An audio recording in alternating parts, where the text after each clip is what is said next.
محمد۔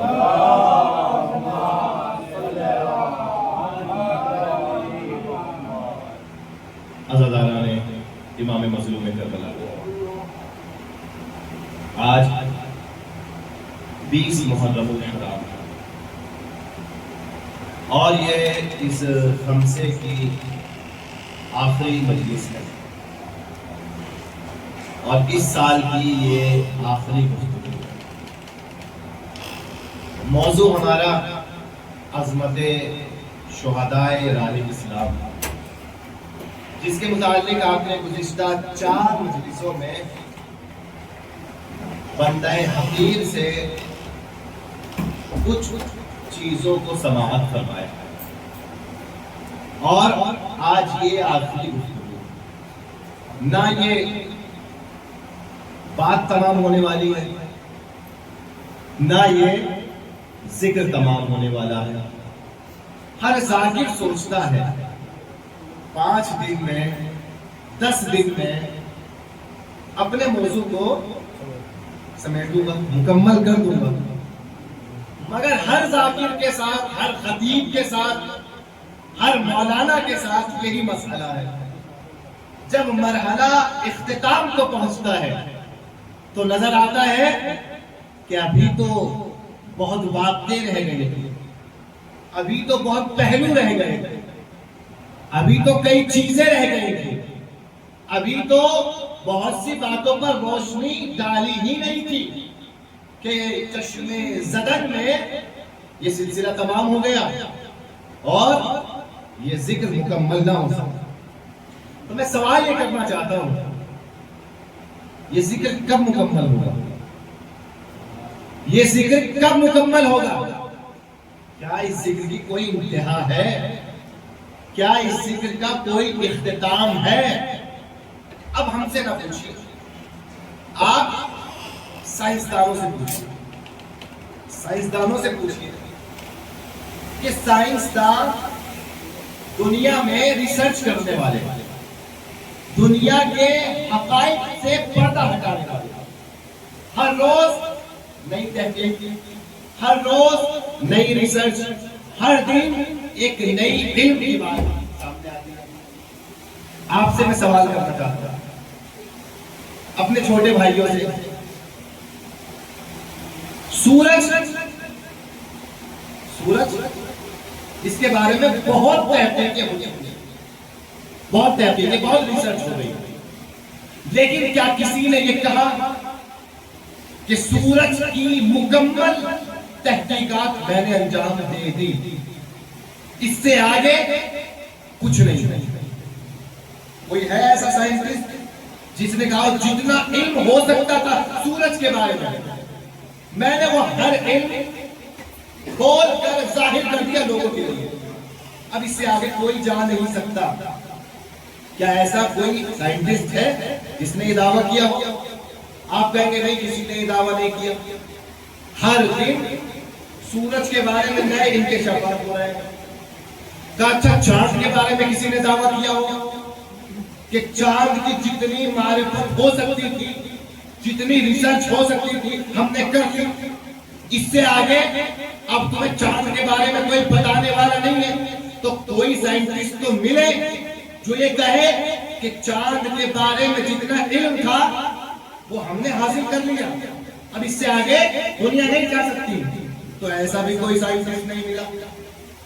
ہر کوئی کہتا ہے کہ یہ میری ریسرچ ہے، لیکن اس سے آگے بھی علم کی دنیا ہے۔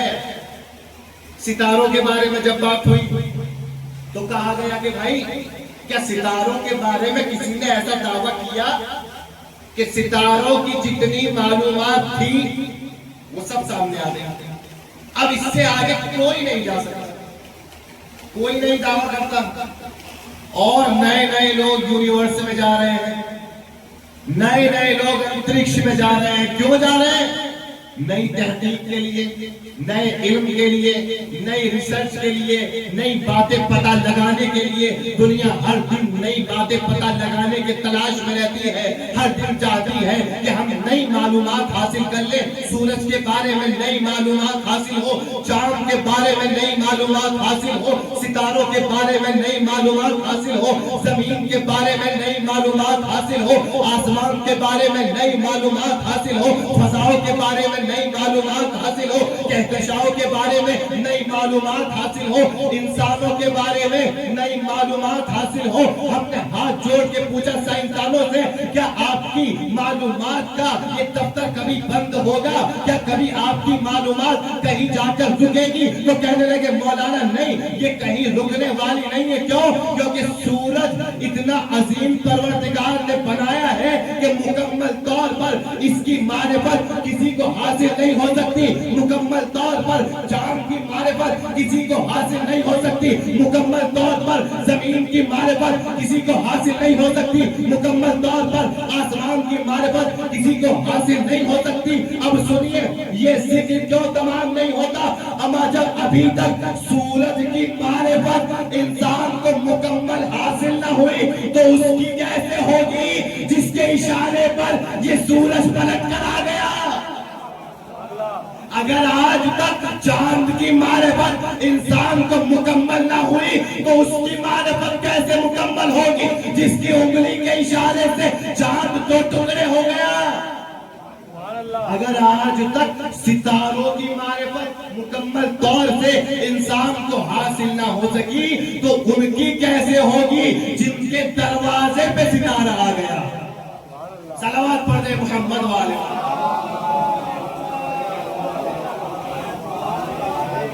جتنا اس معرفت کے دریا میں اترتے چلے جائیں اتنا آپ کو خزانے معرفت کے ملتے چلے جائیں۔ شرط ہے تفکر، فکر۔ اسی تو فقط سننا پڑھنا کافی نہیں ہے، اسلام نے کہا ہے غور و فکر کرو، کائنات میں تدبر تفکر کرو۔ یہ تدبر و تفکر انسان کو حقیقت پر پہنچاتا ہے، ہر چیز میں غور و فکر ہے۔ انسان اللہ کی خلقت میں غور و فکر کرے گا، انسان اپنی تاریخ میں غور و فکر کرے گا، اور جب غور و فکر کرتا چلا جائے گا، ہمارے یہاں عقل تعطیل نہیں ہوگی۔ اور مذہب ہے، اور مذہب مسلمانوں میں ہے کہ جہاں کہا جاتا ہے یہاں پر عقل کی تعطیل ہے۔ تعطیل سمجھتے ہیں؟ تعطیل یعنی چھٹی۔ ایک مسئلے پہ جب پہنچتے ہیں تو کہتے ہیں یہاں عقل کی چھٹی ہے، اس سے آگے ہم کچھ سوچ نہیں سکتے، اس سے آگے نہ سوال کیا جائے نہ سوچا جائے۔ لیکن اہل بیت کا گھرانہ کہتا ہے نہیں، غور و فکر کرتے چلے جاؤ۔ اللہ نے عقل دی ہے دین کو سمجھنے کے لیے، دنیا کو سمجھنے کے لیے۔ جتنا غور و فکر کرتے چلے جاؤ گے اتنا اس دنیا میں ترقی حاصل کرتے چلے جاؤ گے۔ ایک صلوات پڑھیں محمد والے۔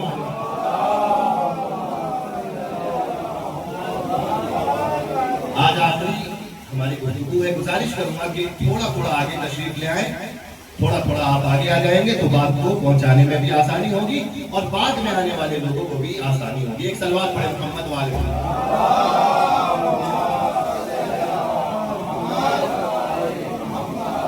تو مکمل طور پر سورج کی معرفت ممکن نہیں ہے، مکمل طور پر چاند کی معرفت ممکن نہیں ہے، مکمل طور پر ستاروں کی معرفت ممکن نہیں ہے، مگر یہ کہ خود حجت خدا آئے پردے غیب سے وہ ان معرفتوں کو اختتام پر پہنچائے، وگرنہ اگر حجت خدا نہ ہو مکمل معرفت انسان اپنی عقل کے ذریعے حاصل نہیں کر سکتا۔ پروردگار عالم نے یہی ایک اور معرفت کی بات کہی، معرفت شہداء، عرفان شہید، عرفان شہادت، جس کے بارے میں یہ آیت ہے سورہ مبارک بقرہ کی اللہ نے کہا وَلَا تَقُولُوا لِمَن يُقْتَلُ فِي سَبِيلِ اللَّهِ أَمْوَاتٌ، اللہ کی راہ میں جو مارے گئے ہیں، جو قتل ہو گئے ہیں، انہیں مردہ مت کہنا، مت کہنا کہ وہ مر گئے، بل احیاء، کیونکہ وہ سب کے سب زندہ، ان میں سے کوئی بھی مرا نہیں، نابود نہیں ہوا تھا۔ اور پھر اللہ نے بتایا اسی معرفت کے بارے میں، معرفت کے بارے میں آخری جملہ وَلَٰكِن لَا تَشْكُرُونَ، وہ زندہ ہیں لیکن تمہیں ان کی زندگی کا شعور نہیں، تمہیں ان کی زندگی کا عرفان نہیں، تم ان کی زندگی کو نہیں پہچانتے، تم اپنی ظاہری زندگی کو پہچانتے، لیکن وہ ایک اور حقیقی زندگی کی طرف اللہ کی بارگاہ میں جا چکے ہیں، خدا کی بارگاہ میں جا چکے ہیں۔ عزیزان محترم، کے پروردگار عالم کا کرم ہے، اس نے ہمیں اور آپ کو اس عظیم عبادت کے لیے جمع کیا۔ یہ عظیم ذکر شہداء، اور ہر عبادت انسان کے اپنے فائدے کے لیے، اپنے فائدے کے لیے۔ جب جناب حمام نے سوال کیا نا مولا کائنات حضرت علی ابن ابی طالب علیہ السلام سے،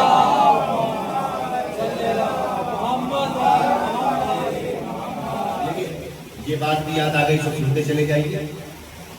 امام کا ایک لقب ہے امام المتقین، یعنی متقیوں کے امام۔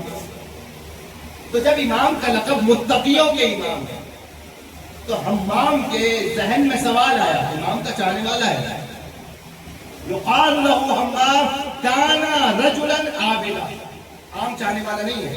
میں تو بتا گا خطبہ نمبر 192 خطبہ حمام، جسے خطبہ متقین بھی کہتے ہیں، جس نے خطبہ نقل کیا عام انسان نہیں، اس کے بارے میں کہا گیا کان رجلا عابدا، عبادت گزار مرد۔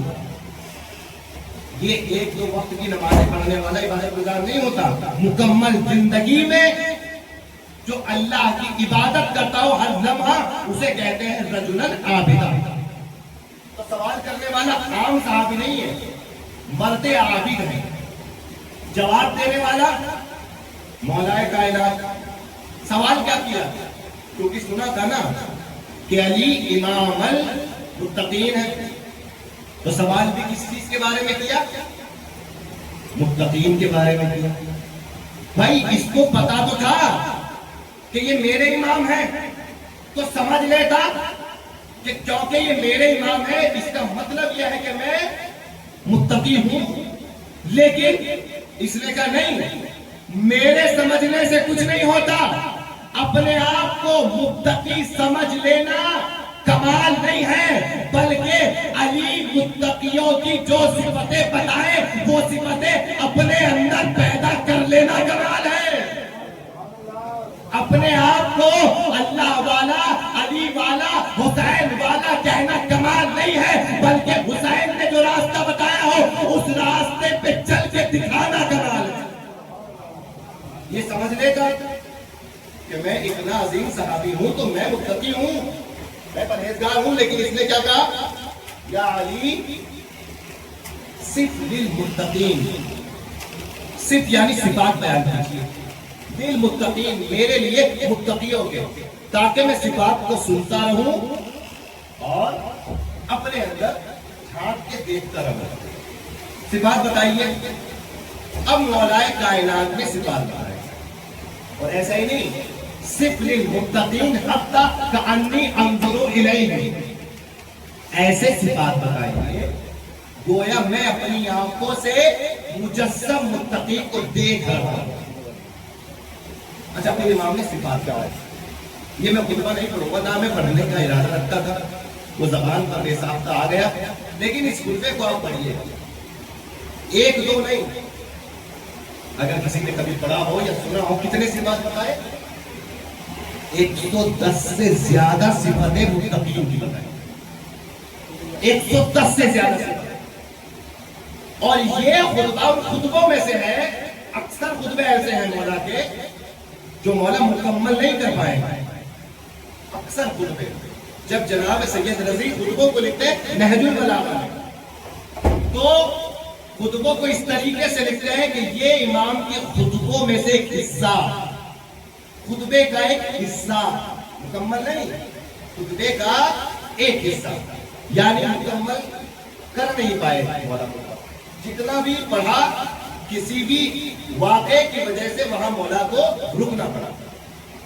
یہاں امام نے پوچھا سفل المتقین حتی کانی انظر الیہ، تو مولا نے جواب نہیں دینا چاہا، پہلے جواب دینا نہیں چاہا اور کہا کہ یا امام اتق اللہ واحسن فاعلموا ان اللہ مع الذین اتقوا والذین هم محسنون۔ اے امام بس رہنے دو، اس سوال کو علی سے نہ پوچھو، اتنا سمجھ لو کہ متقی بن جاؤ، پرہیزگار بن جاؤ، اللہ متقیوں کے ساتھ ہے، پرہیزگاروں کے ساتھ ہے۔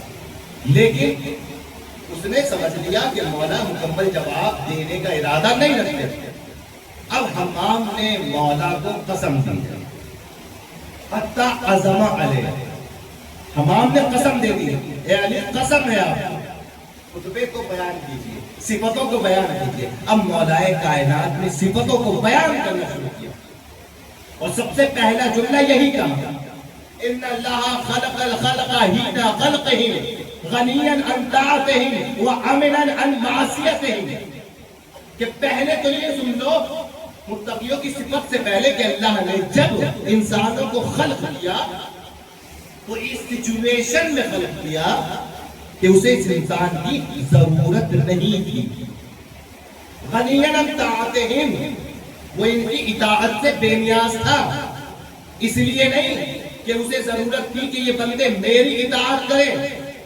بلکہ اس لیے کہ ان بندوں کو ضرورت ہے کہ یہ میری اطاعت کریں۔ اللہ نے پیدا اس لیے نہیں کیا کہ یہ نمازیں پڑھیں گے میری کبریائی میں اضافہ ہوگا، یہ روزے رکھیں گے میری شان میں اضافہ ہوگا، یہ حج کریں گے میری عزت میں اضافہ ہوگا، یہ زکوٰۃ دیں گے میرے مال میں اضافہ ہوگا، یہ شہادت دیں گے میرے دین کا وقار بڑھے گا۔ نہیں، اللہ نے اپنے فائدے کے لیے نہیں پیدا کیا، جتنے بھی واجبات کو رکھا علی نے کہا ہر واجب کا فائدہ اسی بندے کے لیے رکھا کہ جو انجام دیتا چلا جائے گا، نماز تم پڑھو گے فائدہ تمہیں ہوگا، تمہاری زندگی کو معراج ملے گی، روزہ تم رکھو گے فائدہ تمہیں ملے گا، تمہارے بدن کو صحت حاصل ہوگی، زکوٰۃ تم دو گے فائدہ تمہیں ملے گا، تمہارے مال میں برکت آئے گی، مال میں برکت آئے گی، جہاد تم کرو گے، شہادت تم دو گے فائدہ تمہیں ملے گا، اس شہادت کے ذریعے اللہ تمہیں حقیقی زندگی سے آشنا کرا دے گا، اس شہادت کے ذریعے حقیقت ابدی تک پہنچ رہا ہو۔ یہی جملہ علی نے کہا غنیاً عن طاعتہ، اللہ غنی کا تمہاری اطاعت، ضرورت نہیں تھی اسے تمہاری، لیکن پھر بھی تمہیں پیدا کیا تاکہ تم کمال پا جاؤ، تاکہ تم ترقی کر لو۔ اب ایک ایک کر کے کبھی انشاءاللہ موقع رہا تو اس خطبے کے اوپر وہ کی جائے گا، ایک ایک کر کے ایک صفت مولا نے بیان کی، متقی کی یہ صفت ہے، متقی کی یہ صفت ہے، جب نماز پڑھتا ہے تو یہ حالت ہوتی ہے، دن میں یہ حالت ہوتی ہے۔ اب جب مولا تقریباً 112-114 صفتیں بیان کر چکے، فصائق الصاعق، ایک چیخ ماری، کس نے؟ حمام، ایک چیخ مار کے زمین پر گر گئے۔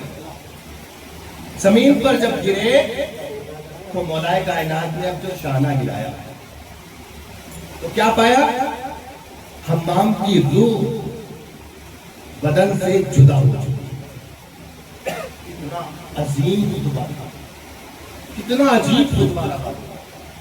اس خطبے کو سننے کے بعد حمام کی روح جنت کی طرف پرواز کر گئی، بدن سے جدا ہو گئی۔ نہیں، ہمارے ساتھ تو ایسا نہیں ہوگا، ہمیں پڑھنا ہے۔ حمام کی کیفیت کچھ اور تھی، لیکن یہ نہ سوچے اب مولانا نے ایسی بات بتا دی تو ہم جا کے پڑھیں گے نہیں، پڑھ کے دیکھیے وہ حقائق جو علی نے بیان کیے، ان حقائق کو اگر کوئی درد کر لے تو ایک لمحے کے لیے اس کی روح اس کے بدن میں ٹھہرنا برداشت نہ کرے، بلکہ اپنے معبود حقیقی سے ملاقات کے لیے بے قرار اور بے چین ہو جائے گا۔ ایسے مقالے اب سمجھے کہ یہ حسین کے جو ساتھی کربلا میں تھے یہ شہادت کے لیے بے چین کیوں تھے، بے قرار کیوں تھے؟ دنیا اور دنیا کے لوگ ہر کام اپنی زندگی میں کرتے ہیں اسی لیے تاکہ زندہ رہ سکے، لوگ زندہ رہنا چاہتے ہیں، لوگ زندگی چاہتے ہیں، زندگی کی خواہش کرتے ہیں، لیکن کربلا میں اکٹھا ہونے والا لشکر واحد ایک ایسا لشکر تھا کہ جو زندہ رہنا نہیں چاہتا تھا، حسین کی رکاب میں جان دینا چاہتا تھا۔ یہ عظیم یہ لشکر تھا حسین کا ہے، تو یہ خطبہ پڑھ کے دیکھیے، اس خطبے میں معرفت کا ذخیرہ ہوا۔ تو شہادت انسان کو کمال تک پہنچاتی ہے، شہادت انسان کو مرتبے کو دیتی ہی دیتی ہے، لیکن ایک فائدہ یہ ہے کہ شہادت انسان کی زندگی کا خاتمہ بخیر کرتی ہے۔ بخیر خاتمہ اگر ہونا ہے زندگی کا تو ایک راستہ ہے، وہ ہے شہادت۔ شہادت مل جائے تو خاتمہ بخیر ہو جائے گا۔ لیکن ایک اور چیز ہے، یہ بھی اپنے بھائیوں کے لیے بیان ہے، چھوٹے بچے، بھائی، نوجوان، بزرگ اس چیز کو جانتے ہیں۔ اکثر کہا جاتا ہے، اور یہاں ان علاقوں میں بھی یہ سوال بہت اٹھتا ہے، سوشل میڈیا سے بھی یہ سوال بہت آتا ہے جب کربلا کے شہیدوں کا ذکر کیا جاتا ہے۔ وہ سوال یہ ہے کہ ہم نے اپنے جب عقیدے کو ظاہر کیا کہ بھائی ہمارے تمام امام شہید ہوئے سوائے بارہویں، ہر امام ہمارے یا تو تلوار سے شہید ہوئے یا زہر سے شہید ہوئے، دو ہی طریقے ہیں، لیکن تیسرے طریقے سے کسی امام کو موت نہیں ہوئی، یا تو تلوار کے ذریعے سے شہید کیا گیا مولا کائنات کو امام حسین سے، باقی اماموں کو زہر دغا دے کر مارا۔ اچھا، تلوار کے ذریعے سے شہید جو ہوئے ان کے لیے بھی، زہر کے ذریعے سے شہید ہوئے ان کے لیے بھی ایک نازیبا جملہ کہا کہ بھائی اگر شیعہ یہ بات مانتے ہیں کہ حسین کو پتا تھا کہ کربلا میں شہید ہو سکتا ہوں، تو حسین کربلا گئے کیوں گئے کربلا؟ اچھا، یہ تو اور عظیم بات ہے، امام علی رضا علیہ السلام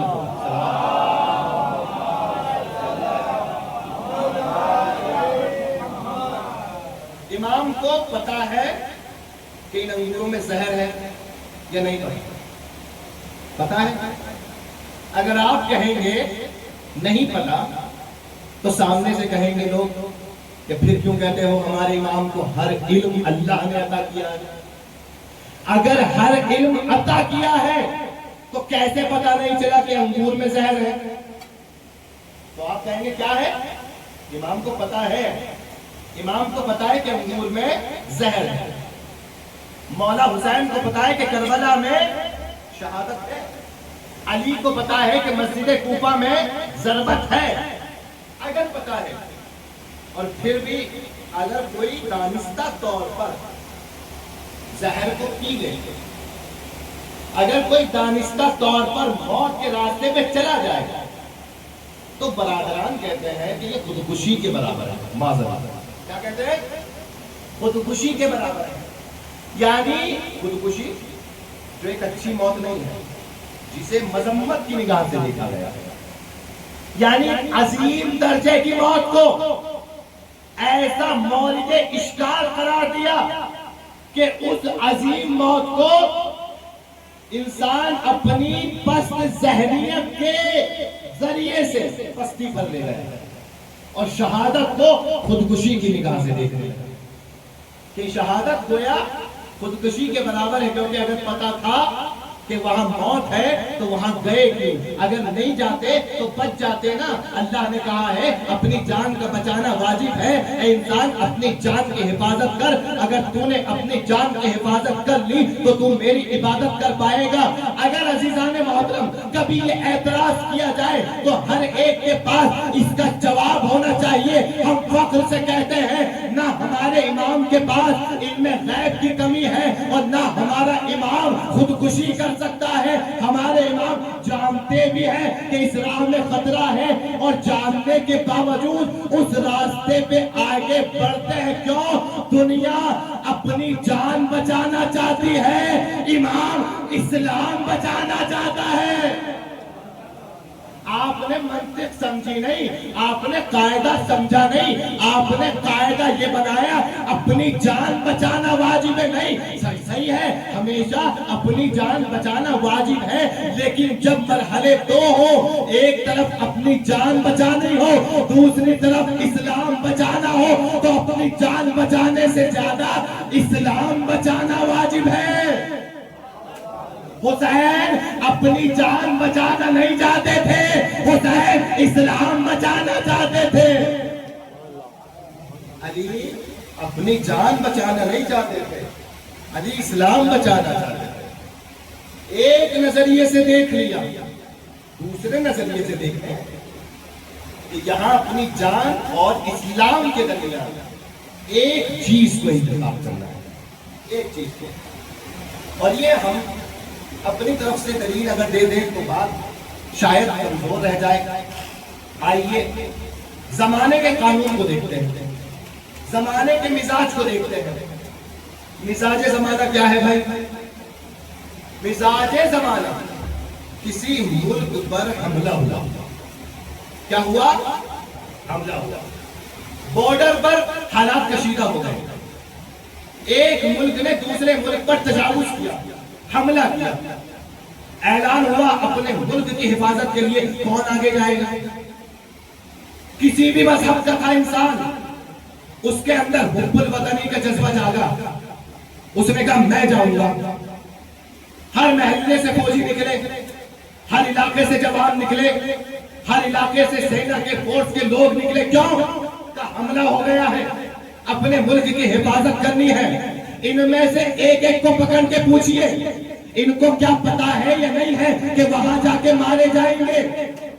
ہر ایک کہے گا کہ ہمیں یقین ہے ہم وہاں مارے جائیں گے۔ تب اگر یقین ہے تو جا کیوں رہے ہو؟ کہ جا اس لیے رہے ہیں ہمیں اپنی جان عزیز نہیں ہے، ہمیں اپنا دیش عزیز ہے۔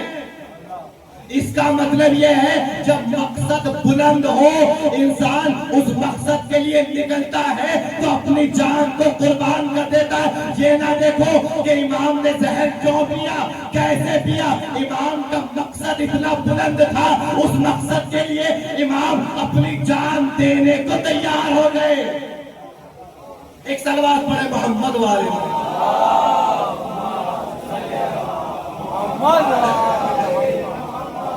ہر کوئی جانتا ہے کہ میں اگر اس جنگ کے ماحول میں گیا تو زندہ لوٹ کر نہیں آؤں، اور اگر یہی سب سوچ لیتے کہ خودکشی ہے تو کوئی ملک باقی نہ رہتا۔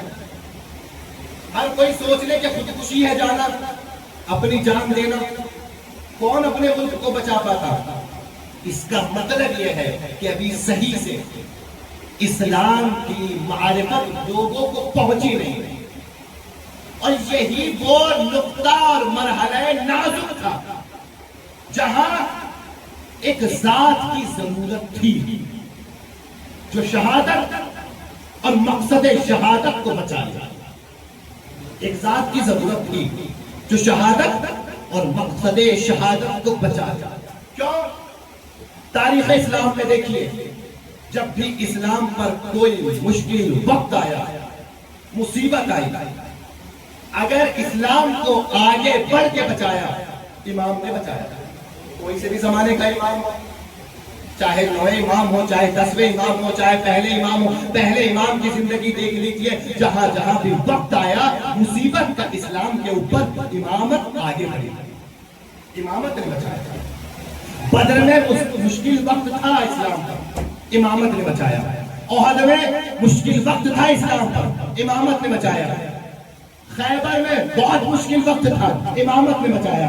خندق میں مشکل وقت تھا، امامت نے بچایا۔ یہ تمام شب ہجرت مشکل وقت تھا، امامت نے بچایا۔ عزیزان محترم کہاں تلاش کریں گے؟ رسول کے خدا کی وفات کے بعد بڑا مشکل وقت آیا، صفین میں مشکل وقت تھا، امامت نے بچایا۔ جمل میں مشکل وقت تھا، امامت نے بچایا۔ آگے بڑھتے چلے جائیے، بنی عباس کا زمانہ آیا، بنی عباس کے زمانے میں اسلام پر مشکل وقت تھا، امامت نے بچایا۔ کبھی تقی نے بچایا، کبھی نقی نے بچایا، کبھی عسکری نے بچایا، کبھی رضا نے بچایا۔ زمانے میں جہاں بھی اسلام پر مشکل وقت آیا، امامت آگے بڑھی، امامت نے اسلام کو بچایا، امامت نے اسلام کی حفاظت کی۔ تو جو ہر مرحلے پر اسلام کو بچائے اسے امامت کہتے ہیں، اور جو کربلا سے شام تک اسی امامت کو بچا لے اسے زینب کہتے ہیں۔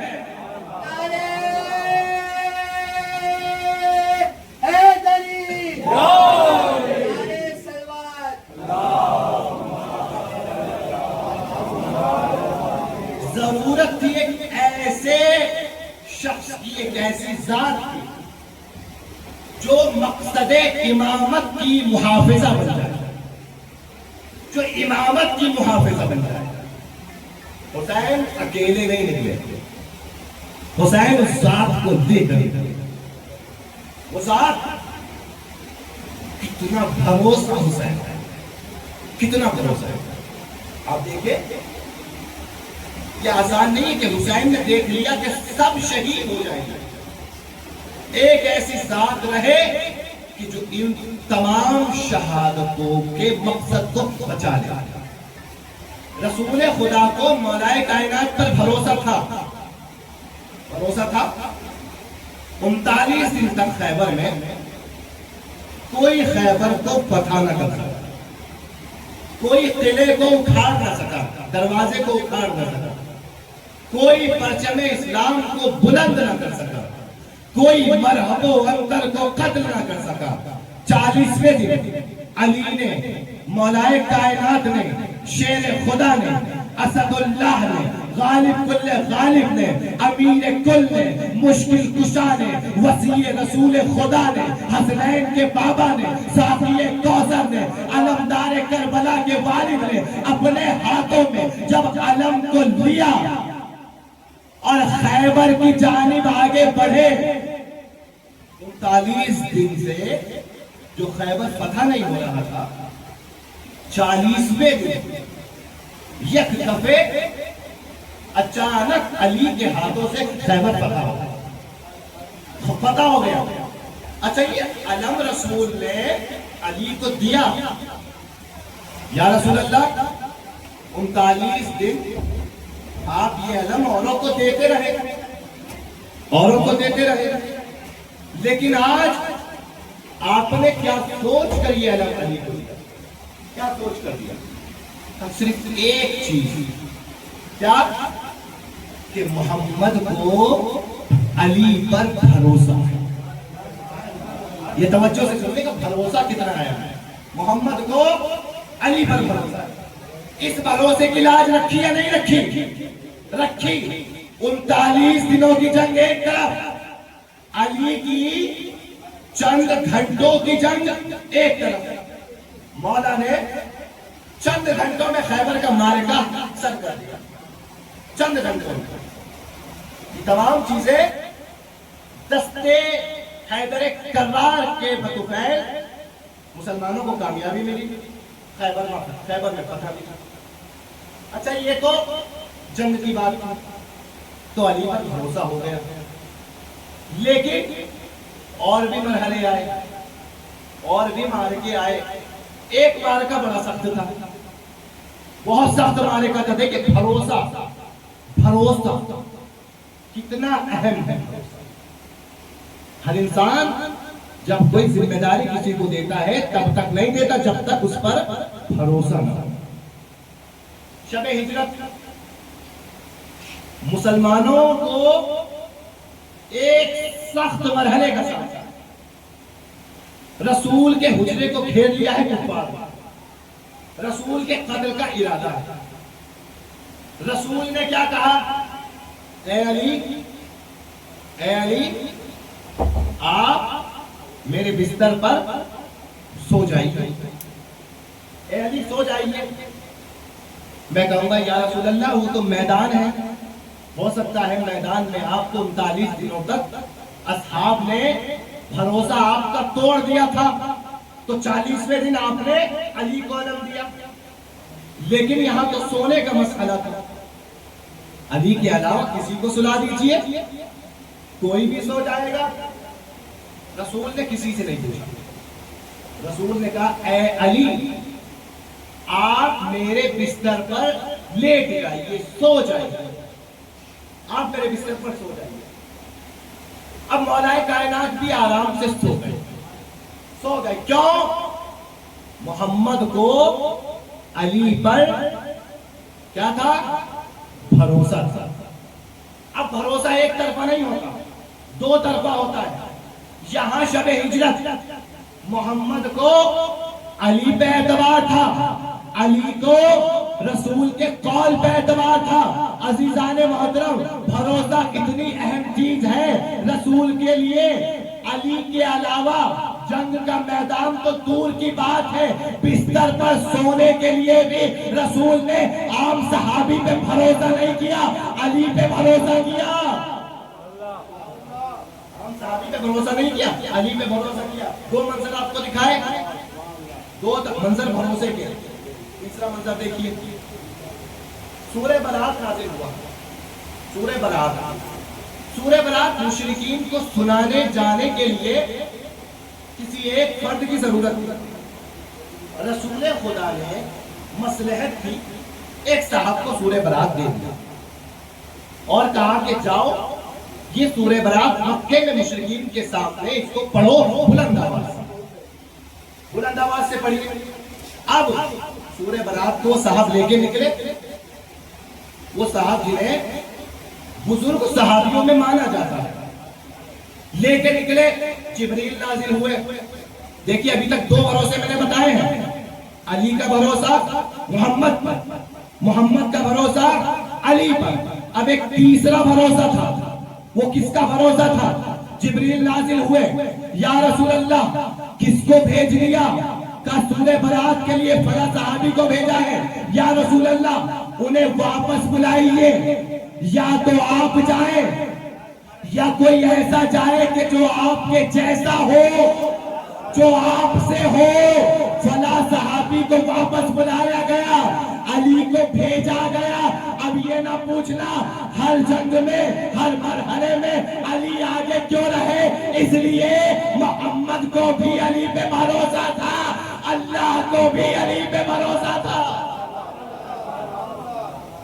علی کے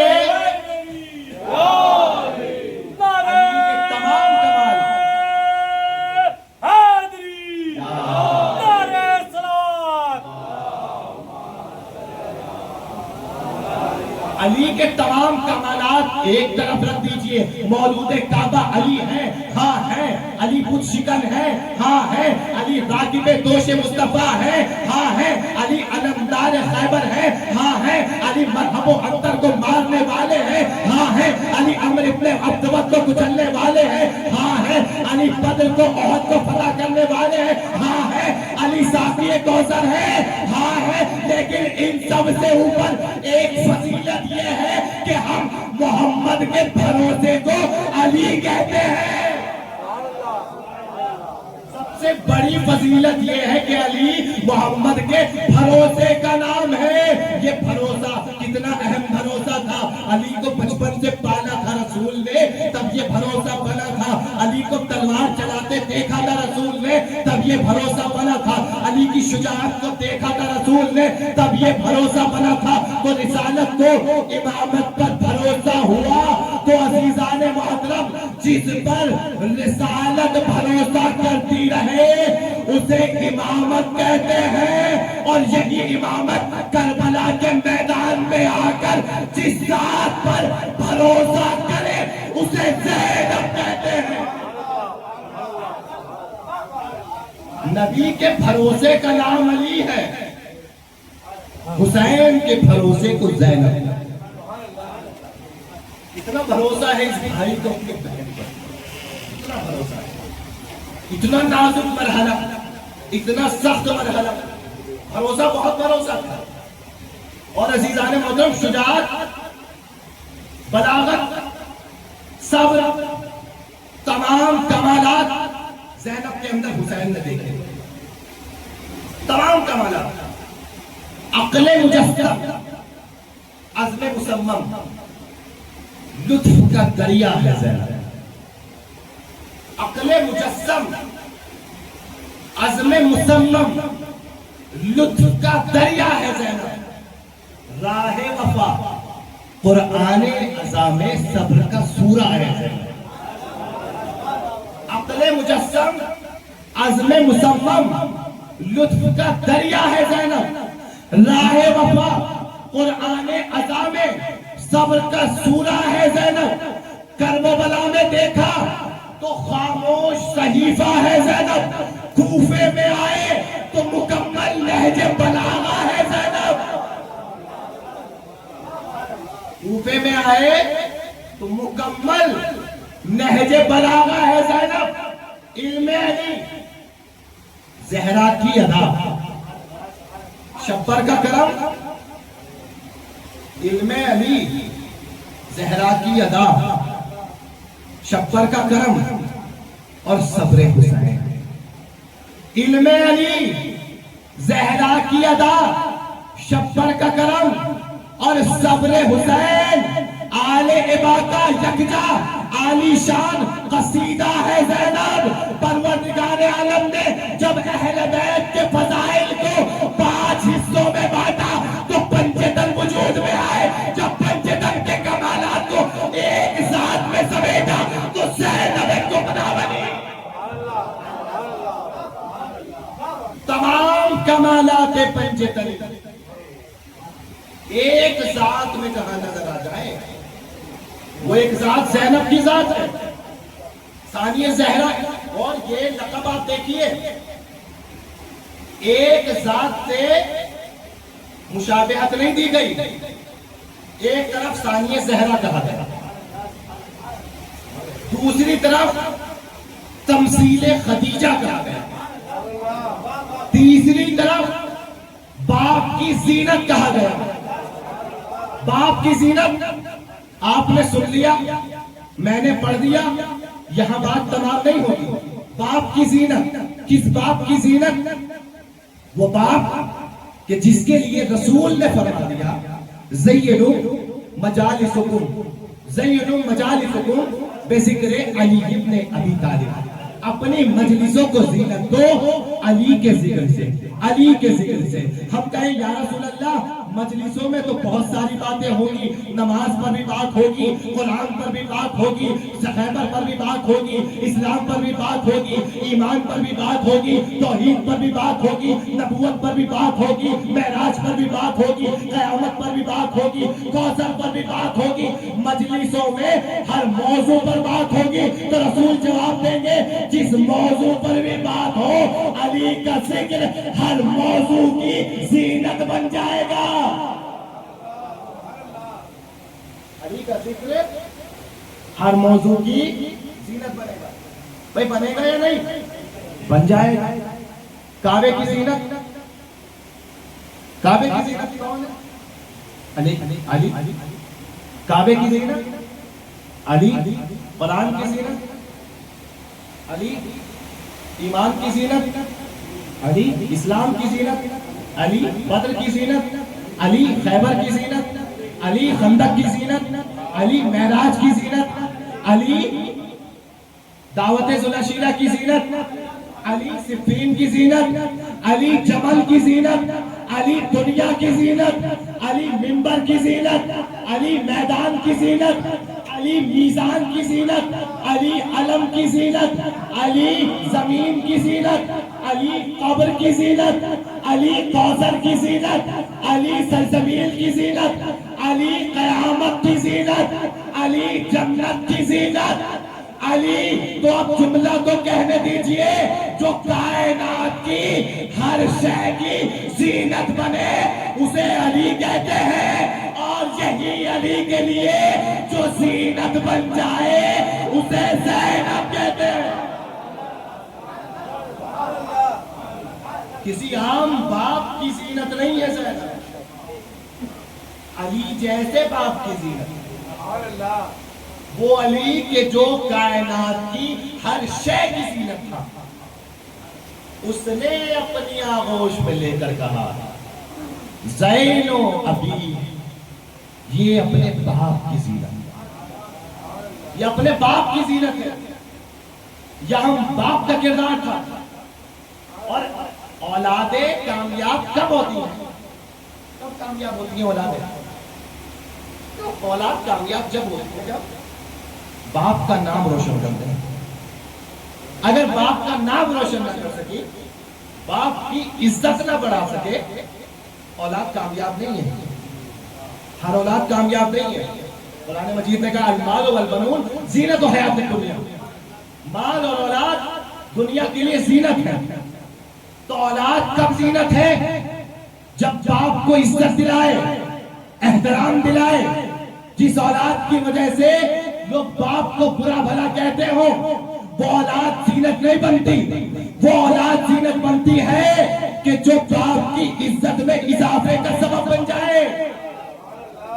علی کی بیٹی زینب ایسے ہی زینت نہیں بنی، شام کے ملک میں جو علی کے لوگ علی کے بارے میں خیال رکھتے تھے، غلط خیال تھے، غلط تاثرات تھے، غلط عقیدے تھے، جو لوگ شام میں علی کو بھولے ہوئے تھے، علی کو سمجھے نہیں تھے، جب علی کی شیر دل بیٹی، علی کی بیٹی زینب شام میں پہنچی ہے اور اب جو خطبہ دیا، کوفے و شام میں خطبہ دیا، تو لوگوں نے زینب کے خطبے کو سن کر کسے یاد کیا؟ کسے یاد کیا؟ رسول کو یاد کیا؟ جعفر طیار کو یاد کیا؟ کس کو یاد کیا؟ کہ جیسے ہی زینب کے خطبے کی آواز فضا میں گونجی، لوگوں کی زبان پر آیا علی بول رہے ہیں، علی بول رہے ہیں، علی بول رہے ہیں، جو کوفہ و شام کے بھولے ہوئے لوگوں کو علی یاد دلا دے اسے زینب کہتے ہیں۔ لبیک یا زینب، لبیک یا زینب، لبیک یا زینب، لبیک یا زینب، لبیک یا زینب، لبیک یا زینب، نعرہ حیدری یا علی۔ یہی یوں ہی زینب باپ کی زینت نہیں بنی، وہ عقیدہ، وہ خیالات علی کے بارے میں جو سنے تھے شام کے لوگوں نے، بھول گئے تھے علی کو، علی کے کمالات کو، انہی بھولے ہوئے لوگوں کو زینب نے علی یاد دلایا۔ میں علی کی بیٹی، یہ میں علی کی بیٹی ہوں، تو یہ کمال علی کا کمال زینب کے اندر، رسول کا کمال زینب کے اندر، زہرا کا کمال کس کے اندر؟ زینب کے اندر۔ یہ آخری جملہ ہے محض، آپ تھک گئے، وقت بھی زیادہ ہو گیا، مجھے احساس ہے، اور یہ زحمتیں، پریشانیاں، گرمی، پسینہ، سختیاں، اتنی سختیوں میں کیا آپ کو یہاں بیٹھنا چاہیے؟ بیٹھنا چاہیے اتنی سختیوں میں؟ انسان جب اپنے گھر میں جاتا ہے اتنی گرمی میں اے سی چلا کر بیٹھتا ہے، کیوں؟ گرمی بہت ہے، گرمی بہت ہے، اے سی کے بنا کام نہیں چلتا۔ وہ انسان کہ جس سے گرمی برداشت نہیں ہوتی، اہل بیت کی محبت کے لیے گرمی کے عالم میں پسینے سے سرشار رہے گا، مگر حسین کی مجلس میں بیٹھ کر یہ بتاتا ہے کہ حسین کی محبت تکلیفوں کو لذتوں میں بدل دیتی ہے۔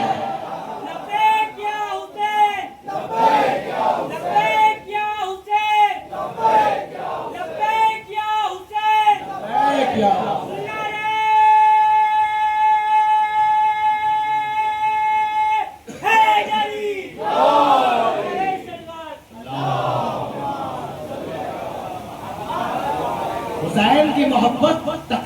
خوفوں کو لذتوں میں بدل دیتی ہے. یہ وقت انسان جا کر بستر پر گزارتا ہے, سونے کا, نیند کا انتظار کرتا ہے, آرام و سکون کا انتظار کرتا ہے, چین چاہتا ہے. کیا چاہتا ہے؟ سکون و چین چاہتا ہے. وہ اور لوگ ہیں جو دنیا میں چین ڈھونڈتے ہیں, ہم وہ ہیں جو فقط حسین ڈھونڈتے ہیں. یہ حقیقت میں معجزہ ہے ہمارا, ہماری قوم کا معجزہ ہے. وقت یقیناً زیادہ ہے. پروردگار کرے آپ کربلا اربعین پر زیارت کرنے جائیں. یہ زینب کا جو اربعین ہے, ہم سب ساتھ میں بی بی زینب کی سنت پر عمل کریں. بہت عظیم معرکہ ہے اربعین کا. تو دیکھیں حسین کی محبت کیسے زحمتوں کو لذتوں میں بدل گئی. آنکھوں دیکھا واقعہ بتا رہا ہوں, آنکھوں دیکھا کربلا میں. نجف سے جب کربلا کے لیے نکلے, راستے میں ایک موقف لگا تھا. موقف میں آسٹریلیا سے ایک پاکستانی زائر آیا, پاکستانی مقیم آسٹریلیا. اور آپ ان کا لائف اسٹائل جانتے ہیں آسٹریلیا والوں کا, تو ہماری طرح تو نہیں ہے. ان کا life style high profile life style ہے, ہائی کلاس زندگی جیتے ہیں وہ لوگ. اس زائر کا بیٹا موقف میں دھول مٹی بھرے فرش پر سو رہا تھا. ہم نے اس مومن سے بات کی. جب ہم نے اس مومن سے بات کی تو اس نے جو بتایا کہ مولانا اس بچے کو جو آپ دیکھ رہے ہیں یہ بڑا نازک مزاج ہے. ہم نے کہا کیسے؟ کہ یہ اتنا نازک مزاج ہے کہ گرمی ذرا سی ہو جاتی تھی اسے گھر کے باہر چین نہیں ملتا تھا, فوراً گھر پر آتا تھا, اے سی چلاتا تھا, تب اس کو سکون ملتا تھا.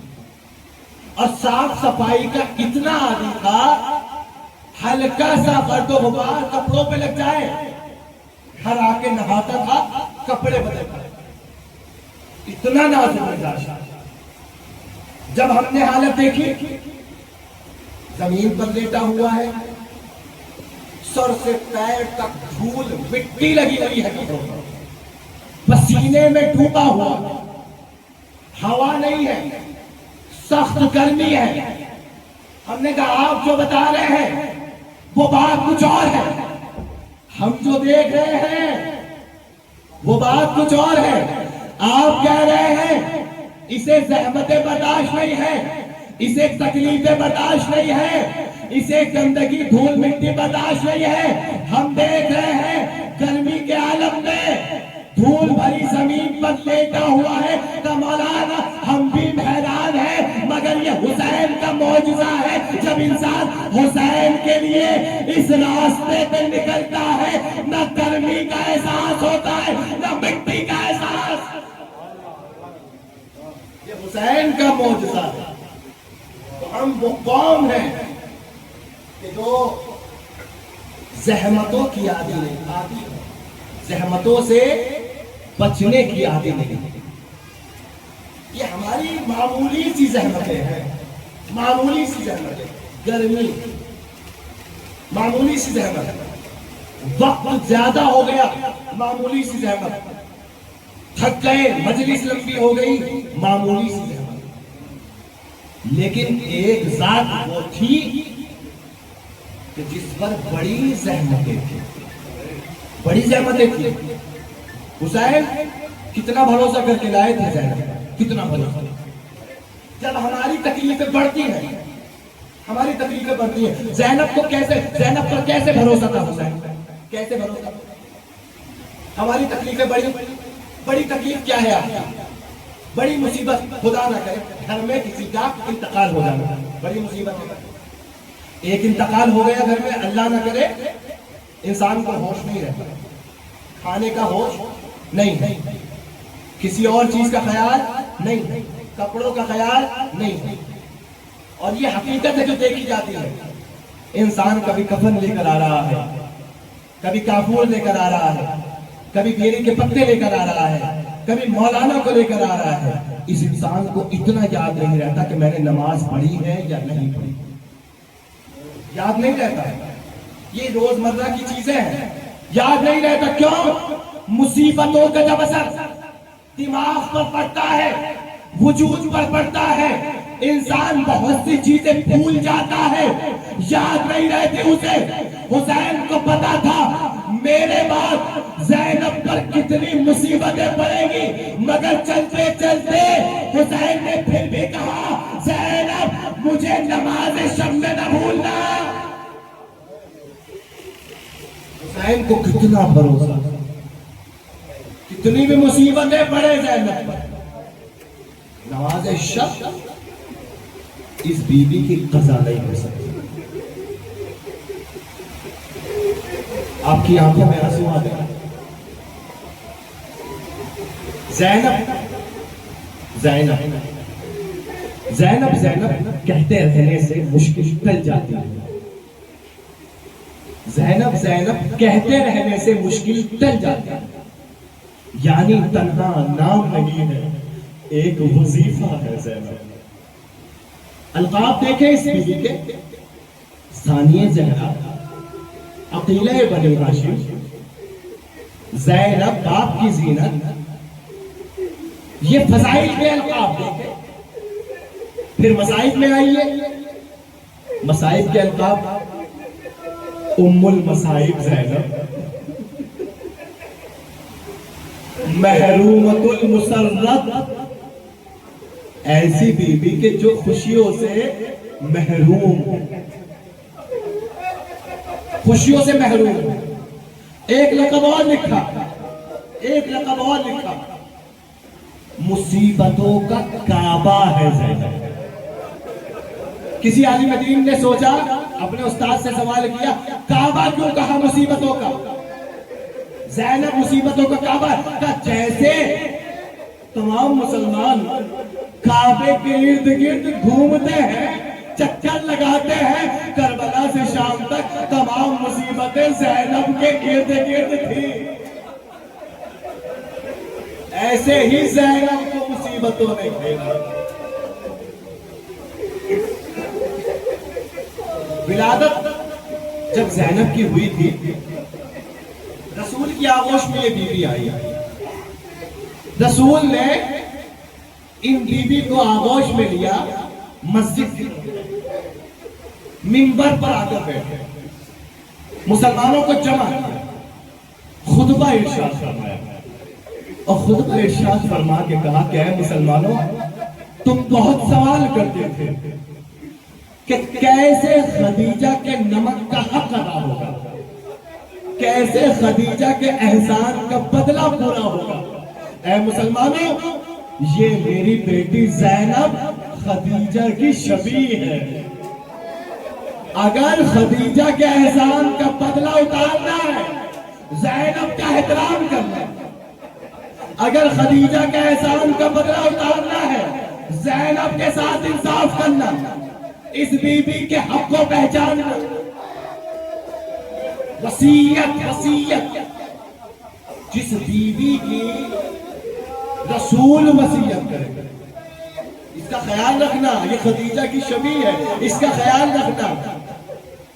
مسلمانوں کی محسنہ کی شبیہ. وقت آخر رسول وصیت کر رہے ہیں، ادھر وقت آخر علی وصیت کر رہے ہیں. بستر رحلت پر ہے، بستر شہادت پر ہے. ایک مرتبہ غشت افاقہ ہوا، آنکھیں کھولی، ساری جب وصیتیں کر چکے: کوفے والوں اسیروں کو پتھر نہ مارنا، کوفے والوں یتیموں کو نہ ستانا، کوفے والوں قیدیوں کے ساتھ انصاف کرنا. علی کیوں یہ وصیت کر رہے ہیں؟ علی کی وصیت زینب کے دل کو تڑپا رہی ہے. کوفے والوں قیدی کا خیال رکھنا. ابن ملجم کو لایا گیا، ہاتھ بندھے ہوئے تھے. حسن ہاتھوں کو کھول دو. اے علی، 40 ہجری کا کوفہ، آپ کا قاتل، آپ کہہ رہے ہجری کا کوفہ، آپ کی بیٹی ہاتھ پسے گردن بنے۔ کوئی تو آتا تو کہتا کہ اس کی بیٹی ہے جس نے اپنے قاتل کے ہاتھ کھلوا دیے تھے، مگر اسی علی کی بیٹی کوفے کا بازار۔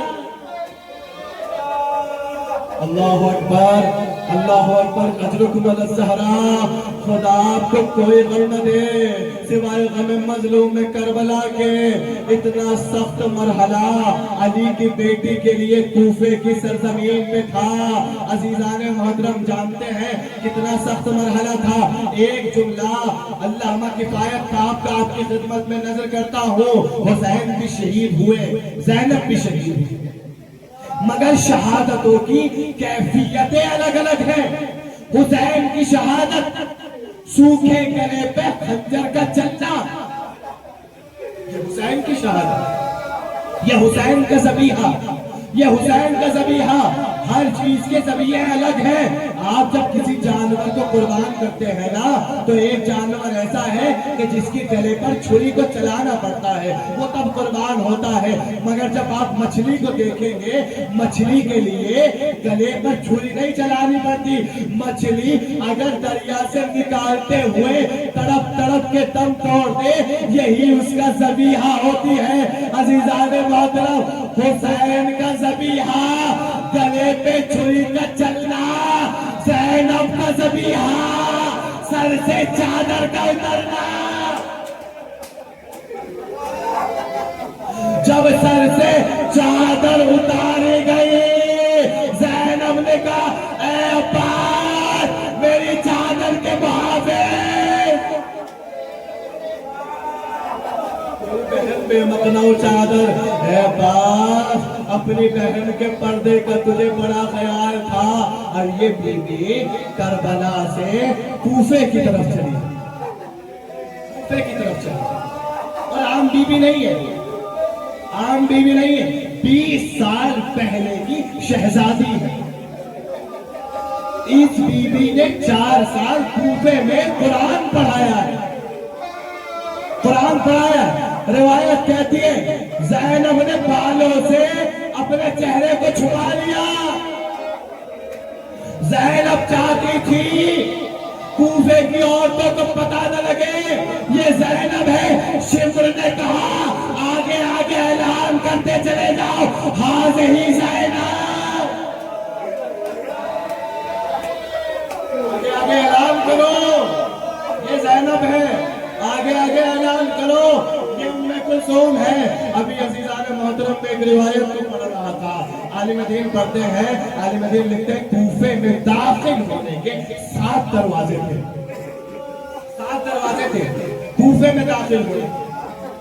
شمر نے کہا ان 7 دروازوں میں سے اس دروازے پہ چلو جہاں سے علی اپنی بیٹیوں کو لے کر کوفے میں جاتے تھے، اس دروازے پہ چلو۔ روایت کہتی ہے اس دروازے پہ ہجوم بہت تھا، مجمع بہت زیادہ تھا، اس دروازے پر کئی گھنٹوں اہل بیت کو روکا گیا۔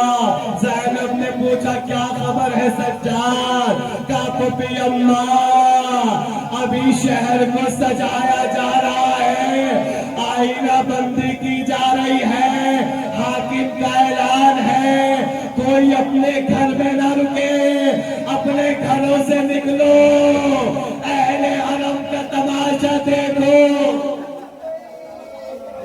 یہ بیوی کس دل سے کوفے میں آئی، کس دل سے کوفے میں آئی؟ آنسو بہا لیجیے عزیزو، رو لیجیے، یہ زینب کا ماتم ہے، یہ زینب کی مصیبت ہے، حسین کی شیر دل بہن کی مصیبت ہے۔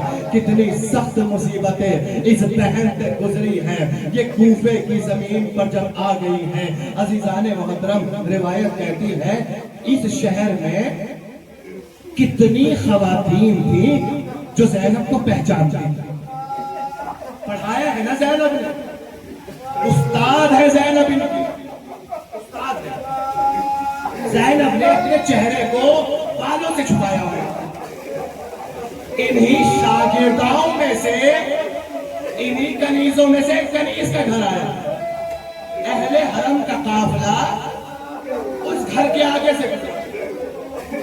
یہ زینب کی کنیز تھی مگر اب اس کی بھی کنیزیں تھی.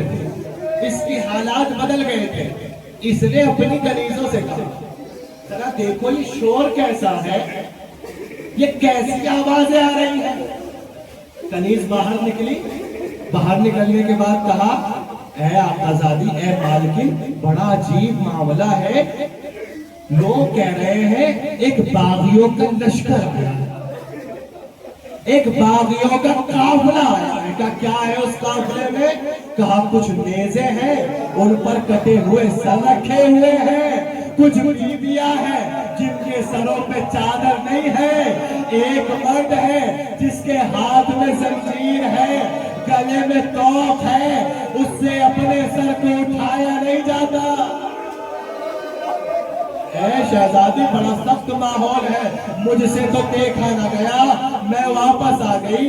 اس نے اپنی دوسری کنیز کو بھیجا, جا پھر سے دیکھ کر آ اور پوچھ یہ معاملہ کیا ہے. اس نے پھر سے معاملے کو دیکھا, اندر جا کر اپنی مالکن کو بتایا. اے مالکن, اے شہزادی, میں کیا بتاؤں, میں نے دیکھا اس قافلے میں کچھ چھوٹے چھوٹے بچے بھی ہیں اور ایک 4 سال کی بچی نظر آئی.